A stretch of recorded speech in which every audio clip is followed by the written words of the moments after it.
अस्सलामुअलैकुम नाज़रीन, इस एपिसोड के शुरुआत में हम देखते हैं उस्मान साहब को पिंजरे में देखकर पहाड़ी पर खड़ी बाला खातून कहती है, अल्लाह ने हमारी मदद की, हमारे सरदार से सलामत है, अब हमें उन्हें बचाने की जरूरत है, ये हमारा फर्ज है। अल्लाह कहती है लेकिन वो बहुत ज्यादा है। बुरहान कहता है वो जब कबीले से निकलेंगे तो हम उन्हें तंगवादी में फंसा सकते हैं, तब हमें फायदा होगा। जेफ कुताई कहता है हम इस पिंजरे का दरवाजा खोलेंगे चाहे इसकी कीमत कोई भी हो। गुंजा कहती है हम पैदल नहीं जा सकते, हमें घोड़ों की जरूरत है। यह सुनकर बाला खातून तुरान से कहती है तुरान फौरी तौर पे घोड़े तलाश करो। यह सुनते साथ ही तुरान स्पेन के साथ निकल जाता है। बाला खातून मजीद कहती है आज सब कुछ हमारी रियासत के लिए है, उस्मान साहब की जद्दोजहद हम सब की जद्दोजहद है, अल्लाह हमारी मदद फरमा। इसके साथ ही वो सब पलट जाते हैं। कबीले में रुगान अल्तोगा से कहता है अल्तोगा हमारे खान को मेरा सलाम पेश करना। अगले लम्हे अल्तोगा उस्मान साहब को लेकर वहाँ से रवाना हो जाता है। ये देखकर लोग पीछे भागते हुए कहते हैं हमारे सरदार को छोड़ दो, हमारे सरदार को छोड़ दो। आयशा भी अदबै से खुद को छुड़वाकर भाग पड़ती है और अदबै रुगान से कहता है फौज जाए तो खान का हुक्म ही क्यों ना हो, उस्मान को जिंदा छोड़ना दुरुस्त नहीं है कमांडर रुगान। तो रुगान कहता है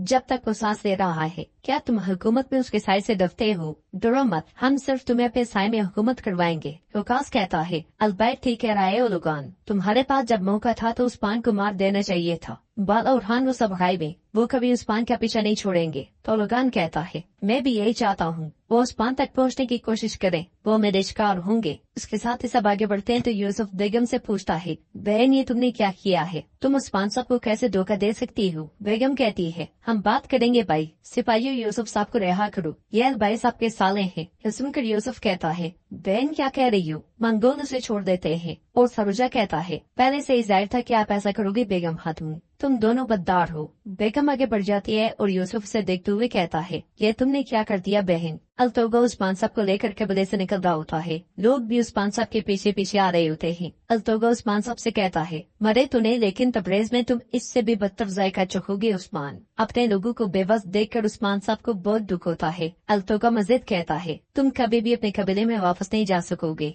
देखते देखते वो कबीले से निकल जाते हैं। उधर सोफिया हलीमा के साथ एक खेमे में जा मिलती है और उसे गले लगा लेती है। हलीमा कहती है मैंने आपको बहुत याद किया खाला। तो सोफिया कहती है तुम्हारे बदौलत उस्मान का दौर खत्म हुआ, आप कई के लोग से फिर टूटा हुआ रेवड़ है। हलीमा परेशान होते हुए कहती है लेकिन खाला मंगोलों ने बहुत ज्यादा लोगों को मार डाला, बहुत बच्चे यतीम हो गए हैं। ठीक है उस्मान बुरा आदमी है लेकिन वो एक अच्छा सरदार है। यह सुनकर सोफिया परेशान होते हुए कहती है क्या तुम उस्मान के दिफा कर रही हो पोइना, वो शख्स जिसने तुम्हारे वालिदैन को बेदर्दी से मारा है उस शख्स का दिफा कर रही हो, तुम्हें नाशों के दरमियान अकेला छोड़ने वाला आदमी। अगर तुम्हारे वालिदैन ने ऐसे अल्फाज सुने होते तो गम से फिर मर जाते। उस्मान ने उन्हें तकलीफ दे देकर मौत के घाट उतार दिया। यह सुनकर हलीमा कहती है माफी चाहती हूँ खाला, वो मेरे साथ बहुत खलूस रहे। सोफिया कहती है बाला और उस्मान तुम्हारे साथ बहुत अच्छे रहे, हाँ तुमने सोचा कि वो तुम्हारी परवाह करते हैं, ऐसा है ना, यही तो उनका सबसे बड़ा हथियार है और तुम उनके जाली चेहरों से धोखा खा गई। मेरी छोटी चिड़िया, उन्होंने कभी तुम्हारी परवाह नहीं की, उन्हें सिर्फ तरस आया। हलीमा कहती है मुझे जब जहर दिया गया बाला और उस्मान ने ऐसे मेरा ख्याल रखा जैसे मैं उनका खानदान हूँ। खाला उस्मान ने कहा कि वो मेरी हिफाजत करेगा।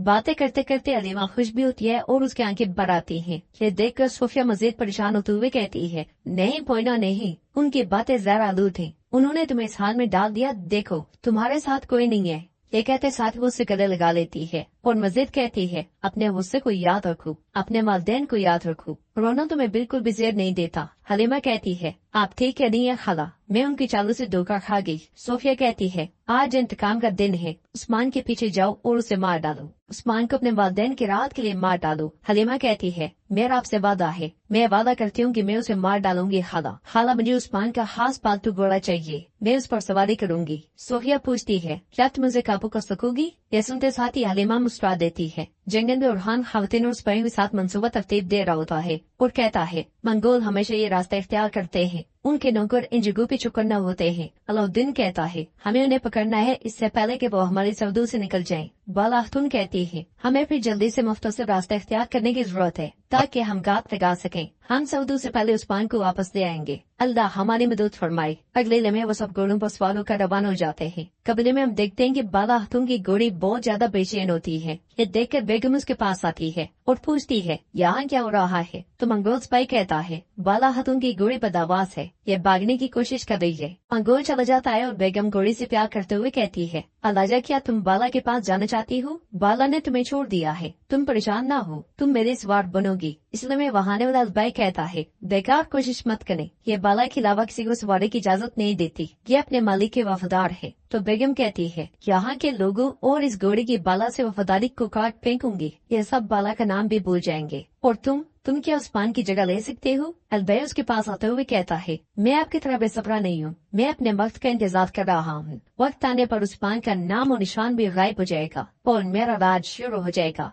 मैं उनके लिए एक ऐसा सरदार बनूंगा कि ये उस्मान को याद भी नहीं करेंगे। बेगम कहती है, मगर उस्मान जिंदा है, अगर वो वापस आ गया तो क्या होगा? अगर वो तुमसे तुम्हारे किए का हिसाब लेने वापस आ गया तो क्या होगा? अलबाई कहता है, क्या तुम डरती हो? तो बेगम कहती है, मैं किसी चीज से नहीं डरती अलबाई, लेकिन मैं हमेशा महफूज रास्ता चुनती हूँ। उस्मान कोई भेड़िया नहीं है जिसे तुम पिंजरे में बंद कर सकते हो। अलबाई कहता है, खातून फिक्र ना करो, उस्मान कभी वापस नहीं आ सकेगा। अगर उसने ऐसा किया तो मैं खुद उसे मार डालूंगा। जंगल से तो उस्मान साहब को लेकर आगे बढ़ रहा होता है। वो खुद उस्मान साहब के पिंजरे के ऊपर बैठा होता है। उस्मान साहब उससे कहते हैं, आगे एक नदी है जो दरिया को जाती है, सरदू से बाहर निकलने से पहले हमें वहाँ आराम करना चाहिए। अलतोगा कहता है, यहाँ तुम्हारी बातों की कोई अहमियत नहीं उस्मान, जहाँ मैं चाहूंगा वहाँ पे हम आराम करेंगे, तुम्हारे मशवरे की जरूरत नहीं। जवाब में उस्मान साहब कहते हैं, जो भी से मशवरे को नजरअंदाज करेगा वो अपना ही सर फोड़ेगा। इन जमीनों को मुझसे बेहतर कोई नहीं जानता। अलतोगा कहता है, बिल्कुल तुम इसे अच्छी तरह जानते हो ताकि तुम इसमें चाले चल सको। यह सुनकर उस्मान साहब मुस्कुराते हुए कहते हैं, क्या तुम मुझसे डरते हो? तो अलतोगा कहता है, मैं तुमसे नहीं डरता, मुझे तो तुम पे तरस आता है। तुम्हें अब भी भागने की उम्मीदें हैं, लेकिन तुम ये नहीं कर सकते। मैं तुम्हारी उम्मीदों को ऐसे जख्मों की तरह तोड़ दूंगा जो मैंने तुम्हारे जिस्म में लगाए थे। उस्मान साहब कहते हैं, फिक्र ना करो, तेग तुर्क हमेशा अंधेरे के खिलाफ उम्मीद की किरण रोशन करता है। हम जालिम को घुटने टेकाने का तरीका जानते हैं, बस थोड़ा सा इंतजार करो, मेरी कैद जल्द खत्म हो जाएगी, फिर तुम्हें अंधेरा नजर आएगा। अलतोगा कहता है, उस्मान इतने पुरएतमाद ना बनो, बिल्कुल इतने पुरएतमाद मत बनो। उधर हम देखते हैं कि हलीमा उस्मान साहब के घोड़े को लेकर आगे बढ़ रही होती है और कहती है, मैंने सुना है कि तुम उस्मान से मोहब्बत करते हो अल्तोतान, लेकिन आज मैं उसे मार डालूंगी। तुम्हें लगता है कि वो कुछ आदमी है लेकिन वो कातिल है। यह सुनते साथ ही अल्तोतान उछलने लग जाता है। हलीमा उसे काबू करते हुए कहती है, मेरे खानदान को उसने कत्ल कर दिया, तुम भी यतीम हो जाओगे, लेकिन फिक्र ना करो, मैं उससे बेहतर तुम्हारा ख्याल रखूंगी। अब चलो उस्मान को ढूंढते हैं। कई कब्र में बेगम यूसुफ के साथ मौजूद होती है। यूसुफ उससे कहता है, आपा क्या वो बेगद्दार नहीं है? क्या उसने हमें बेवकूफ नहीं बनाया? क्या उसने उस्मान साहब को धोखा नहीं दिया? आप कैसे कह सकती हैं कि आप उससे शादी करेंगे? बेगम कहती है, यूसुफ कैसा धोखा? अलबाई काई नस्ब से है जिसके साथ गैर मुनसिफाना सलूक किया क्या, और वो अपने से ज्यादा लोगों का ख्याल रखता है। यूसुफ कहता है, आप उसने आपसे क्या कहा है? उसने आपको कैसे काई किया? उसने आपको कैसे धोखा दिया? बेगम खड़े होकर कहती है, मुझे कोई धोखा नहीं दे सकता, कोई भी मुझ पे दबाव नहीं डाल सकता। हम यहाँ पे बड़े कबीले के साथ आए और उस्मान से बैत की। उसकी बेगैरत खातून बाला, मुझे उसने जलील करके निकाल दिया। अगर कोई धोखा है तो वही है जो उस्मान और उसकी खातून ने दिया है। यूसुफ कहता है, आपा मुझे डर है कि आपकी रंजिश आपको नुकसान पहुंचा देगी जब उस्मान साहब को पोस्ट वापस मिलेगी। बेगम एकदम से कहती है, ऐसा नहीं होगा, मैं जब अलबाई से शादी के बाद रियासत पे हुकूमत करूंगी तो तुम हमारा कबीला परवान चढ़ाओगे। यूसुफ, अकल का इस्तेमाल करो, मैं ये सब कुछ हम दोनों के लिए कर रही हूँ, क्या तुम मेरे साथ हो? तो यूसुफ कहता है, आपका रास्ता मेरा रास्ता है आपा, मैं हमेशा आपके साथ रहूंगा। ये सुनते साथ ही बेगम उसे गले लगा लेती है। जंगल में मंगोल सिपाही एक बग्घी के साथ आगे बढ़ रहे होते हैं। अगले लम्हे बाला खातून सिपाही के साथ उन पे दावा बोल देती है और बहुत को तीर मार कर हलाक कर देती है। सबको मौत के घाट उतारने के बाद बुरहान एकदम से पिंजरे के पास आता है। वो बगैर कुछ सोचे समझे ताला तोड़ता है और उसमें घुसकर हुजूर हुजूर पुकारता है, मगर जब उसे सीधा करता है तो उस्मान साहब नहीं होते। वो शख्स बुरहान पे खंजर से वार करता है, मगर बुरहान बचता है। बाला खातून चिल्लाते हुए कहते हैं, ये जाल है, जाल है। जोर आजमाई करते हुए बुरहान खंजर उस शख्स के सीने में गाड़ देता है और कहता है, ये जाल है, होशियार रहो। ये कहते साथ वो पिंजरे से बाहर आ जाता है। देखते देखते मंगोल और बजंतीनी उन्हें घेर लेते हैं। सोफिया, लुकास और उलुगान भी सामने आ जाते हैं। वो सब दरमियान में फंस के रह जाते हैं और नाज़रीन एपिसोड भी इख्तिताम पजीर होती है। अगर आपको वीडियो पसंद आए तो वीडियो को लाइक कर दें। चैनल को सब्सक्राइब नहीं किया हुआ तो सब्सक्राइब करने के साथ साथ घंटी वाले आइकन को दबाना मत भूलें। इंशाल्लाह मिलते हैं नेक्स्ट वीडियो में, तब तक के लिए रखें अपना और अपनों का बहुत ज्यादा ख्याल। अल्लाह निगहबान।